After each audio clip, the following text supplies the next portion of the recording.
רוצה להוסיף מילה? לא. יכולים להחזיר את החטופים, זה ייגמר מהר. הערב בכאן 11 תעלה סדרת דוקו חדשה על סיפורו של ההייטק הישראלי, בין חלום האקזיט הנוצץ למחיר שמשלמת החברה הישראלית. מצטרף אלינו כעת אייל הרצוג, יזם הייטק, שלום לך. אהלן. נעים מאוד, תודה שבאת לאולפן. מזג האוויר בעולמות ההייטק הוא דומה קצת למזג האוויר בתקשורת, למזג האוויר בעולמות המשפט, או משהו כזה, נכון? לגמרי. יש איזשהו טרנד שאתה שותף לו, ואם אתה לא שותף לו, אתה מחוץ ל... זה נכון או לא נכון? זה מאוד נכון. אנחנו ראינו חזית מאוד חזקה של הרבה חברות הייטק, שדיברו די בכל אחד, בכל תקופת הרפורמה המשפטית.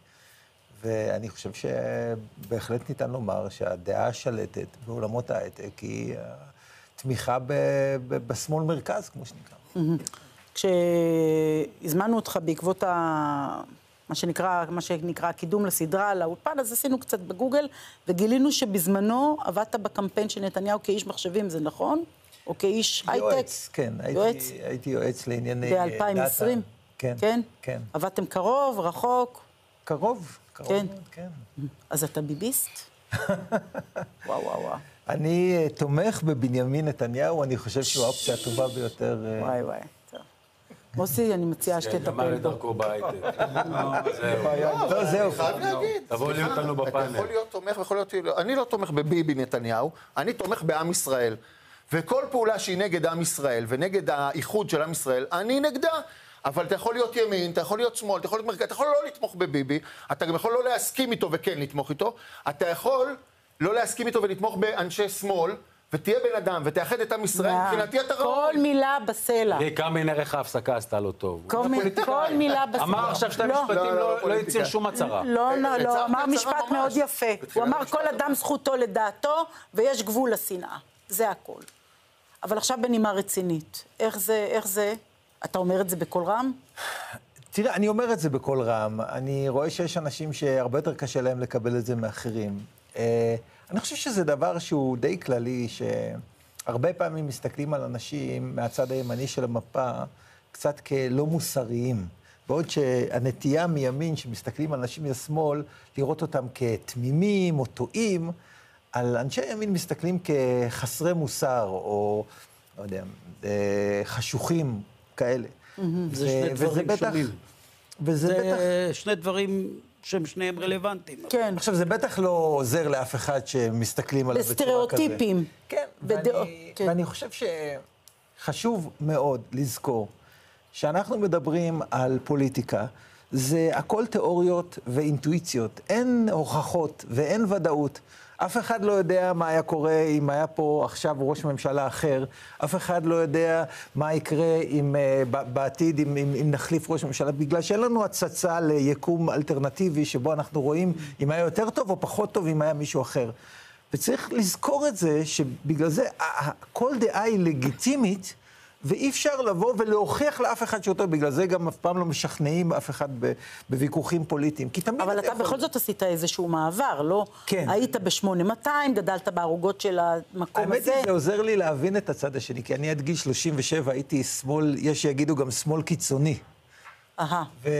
ואיכשהו בתקופה הזאת זה השתנה. אני חושב שבעיקר לאור זה שאני הפסקתי לצפות רק במיינסטרים מידיה, והתחלתי להיפתח למה שנקרא מידיה באינטרנט. דווקא בגלל שזה התחום שלי, אני הקמתי את מטה קפה, שהייתה אחת החברות הפסקת לצפות בחדשות הקונבנציונליות, והתחלת לראות משהו אלטרנטיבי? כן, גם וגם. אז אתה עובר שטיפות מוח ממקומות הזויים בטח. זהו, שהגדלתי את כמות השטיפות מוח שאני עובר, כאילו, והרבה מאוד שטיפות מוח. גם שם לא חסר, כן. לא, בהחלט, ואני אפילו אגיד אני מצאתי את עצמי מאמין לכל מיני דברים שהתבררו כלא נכונים. זאת אומרת שאחרי זה הבנתי שטעיתי, זאת אומרת, בהחלט רק שלא תתאפס לכל מיני קונספירה.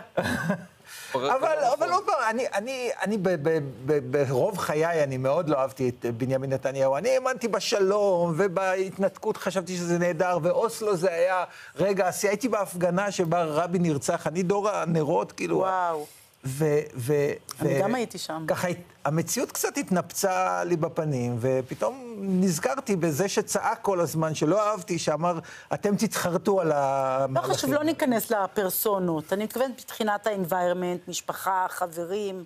כן, גם שם זה קל, זה במיעוט. קשה. אני רוצה מעניין אותי דוקטור בן שמש אצלנו פה בפאנל. אתה בעצם גם חריג בנוף שלך. נכון. באקדמיה.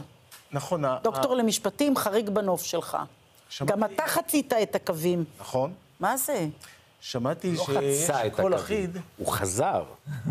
אני רציתי את הקווים. אין קווים, חבר'ה. לא, נדב. לא. בפוליטיקה יש קווים, ואפשר להיות בצד הזה, אפשר לעבור. ואני רוצה להגיד לך, האנשים כמונו, כמו אייל וכמוני, מעוררים התנגדות. כי מישהו ביביסט, שטוף מוח, ואף פעם לא נתנו לו הזדמנות, אז מה אפשר לצפות ממנו? אבל בן אדם שהיה מואר, וחזר לחושך, זה דבר שנורא קשה לעכל. לא, אבל בנימה רצינית, לא רק בנימה סרקסטית. אז אנשים שהיו בצד שמאל, שהיה להם סביבה שתומכת רק בעמדה פוליטית אחת. כשאייל אמר אחדות דעים, זה בדיוק צלצל לי במה שקורה באקדמיה. אתה סובל מזה? איבדת חברים? כן. איבדתם חברים? כן. מסתכלים עליך בעיניים עקומות? מסתכלים עליי בעין עקומה, פחות מדברים איתי יפה, פחות נותנים לי יחס נעים. אני לא רוצה... אבל רגע, אני רוצה לשאול אתכם לא להתמסכן. רגע. האם באים אליכם, קצר תענו, אנשים שאומרים לכם מאחורי הקלעים, הנה, זה מה שאת... אני פרופסור לזה, אני זה. תעזרו לנו לצאת מהארון.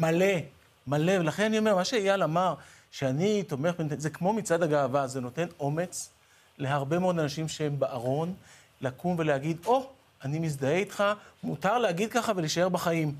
אני שומע את זה מחברים, אני שומע את זה מפרופסורים, אני שומע את זה מסטודנטים. אז למה הם לא עושים את זה? בכנסים. אני מפרסם בפייסבוק באופן חופשי, דברים פוליטיים וזה. וחוטף מהצות? אז בדיוק מה שאמרת, קרה לי שבאו אליי כל מיני אנשים מהתחום שלי, שהייתי כבר, אמרו לי, כל הכבוד אייל, כל הכבוד שאתה ככה כותב, אתה תומך בי? אתה בדעה שלי? תן לייק! הוא אומר, תגיד, השתגעת? אתה משוגע? יש אנשים שהם... עוד פעם, אני יכול להבין למה הם מעדיפים את הקריירה שלהם על להביע את עצמם. לאנשים האלה חייבים לתת אומץ. חייבים לתת אומץ לאנשים שמפחדים אפילו לעשות לייק. זה נשמע כמו... לא צריך לעשות לייק, החיים זה לא לייק ושמייק.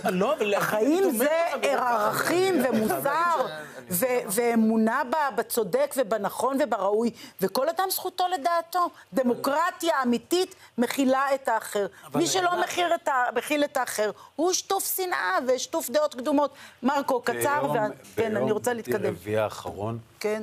לדעתי טבעת את המונח בעיניי האלמותי, ימין זה אין. עכשיו, איפה הבעיה?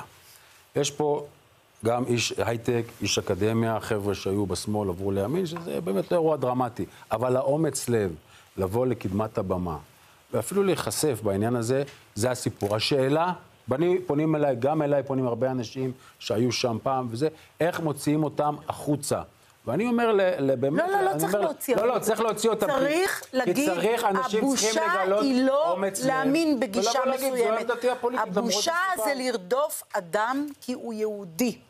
הבושה זה לרדוף אדם כי הוא ימני. זאת הבושה. ואנשים צריכים להבין את זה. כי הוא תומך בממשלה. או כי הוא תומך בנתניהו, בוא נאמר את האמת. טוב, חברים. זה הבנט. לא תמיד זה אותו אחד. אתה יכול להיות ימין ולא תומך בנתניהו, אתה יכול להיות ימין עם ביקורת. וזה הכל לגיטימי. הכל לגיטימי. יש כאלה. טוב, מוסי לא אהב פחות את הז'אנר הזה, אבל לא נורא. אני, אגב, מסכים לגמרי. מוסי גם יצא מהארון יום אחד, הוא יפתיע אותנו. אני חושב שקודם כל אנחנו לא יודעים מה יהיה בעתיד, אבל אני מכיר יותר... איך אמר דיין, רק חמור לא משנה את דעתו. אני חושב פשוט לשים את הדבר בפרופורציה. אז זה לא what about, לתקוף אנשים בגלל הדעה שלהם זה פסול. זה חמור. לזרוק רימון על מפגינים זה פסול. 100%. ואני יכול לתת עוד הרבה דוגמאות. הכל חמור. שקרו לאחרונה, וצריך לזכור את הדבר הזה שהאלימות לא בעבר, אני לא מדבר על העבר, היא יותר מצד ימין כלפי מרכז ושמאל. תראה, מוסי, אני אגיד גם בימים האחרונים ובשבועות האחרונות, ואני יכול לתת דוגמאות כמובן. מוסי, אני אגיד לך משהו קטן. אני אגיד לך משהו קטן. אני שם את זה כאן, כי זה הוצג כאילו זה השמאל נגד הימין. לא, לא, לא, לא. לא, מוסי. זה הרבה יותר מגוון מזה, טוב, אי אפשר לעצור אותך. אחר כך אתה אומר שלא נותנים לך לדבר. כל אחד כמעט חי בתיבת תהודה מסוימת, ונחשף לאנשים שדומים לו, ולכן לפעמים יש לו מראה מעוותת על מה הרוב. אלה בימין עם הפיד שלהם, ואלה בשמאל עם הפיד שלהם, והם לא נחשפים רצחו לרמת... איש ימין בהפגנה? מטורפת. קרה חלילה? לא, לשמחתנו, נכון? רצחו ראש ממשלה מהימין, זה קרה חלילה? מנסים, אבל לא לשמחתנו. מנסים. במאבק של השמאל הלכו ורצחו 4 אזרחים ישראלים, זה קרה חלילה? לא לשמחתנו. הימין עשה את כל זה, לא הימין, בודדים בימין, אבל עשה. מוסי, תודה. אגב, זה לא אומר אחרי שצה"ל... לא, אמר, ברור. חברים, תודה, נגמר לנו כל מי הזמן. שמקלל תודה אותו רבה הוא שמאל. שבאת לאולפן. יוניקורן קוראים לסדרה? יוניקורנס. יוניקורנס, בהצלחה. היום בערב. אחרי שצה"ל פרסם תחקירים על 7 באוקטובר,